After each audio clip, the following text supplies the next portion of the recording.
Bonjour. Dans cette vidéo, on va retravailler le graphisme. Donc après avoir vu les lignes verticales, les lignes horizontales, avoir revu les ronds et le sens dans lequel on fait les ronds, c'est important, je le répète, nous allons travailler sur les vagues. Donc pour ça, j'ai pris, hop, on va baisser pour regarder, voilà. J'ai pris ma barquette, j'ai mis des bouchons à l'intérieur, donc un vert, un bleu, un vert, un bleu, hop. Et c'est du sable magique. Donc là, je vais vous montrer comment faire avec du sable magique. Mais on peut tout à fait faire avec la pâte à modeler. Donc je vous remettrai dans les commentaires le lien pour refaire la pâte à modeler à la maison sans sortir de la maison. Ou voilà, on peut disposer des bouchons sur le plan de travail, faire des boudins avec les enfants.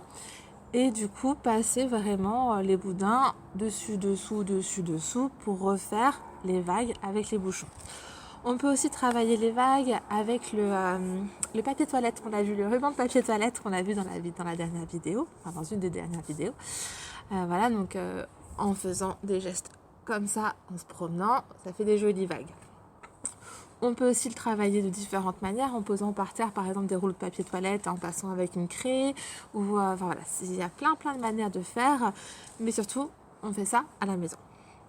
Donc, critères de réussite. Pour faire les vagues, si on a besoin de matériel comme des bouchons, pour les premières fois, c'est important.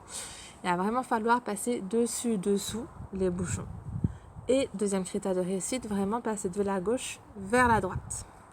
Donc on va regarder ensemble, j'espère que ça marche bien. Hop, voilà.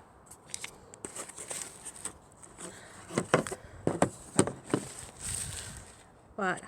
Donc, je vais vraiment passer par-dessus.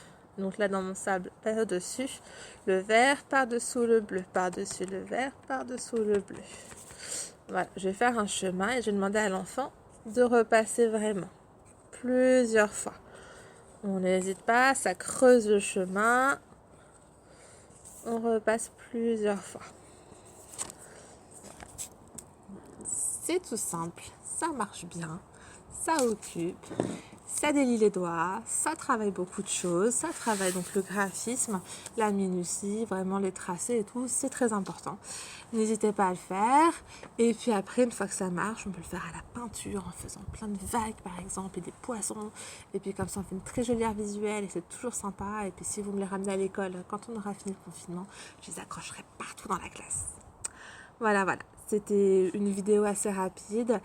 Il n'y a pas besoin de grand chose encore une fois. Encore une fois, on peut décliner de plein de manières différentes. C'est mieux, plein de manières différentes. Mais le mieux, c'est vraiment d'éviter d'avoir un crayon dans la main, et éviter d'avoir un feutre dans la main, et le faire vraiment avec le doigt. Voilà.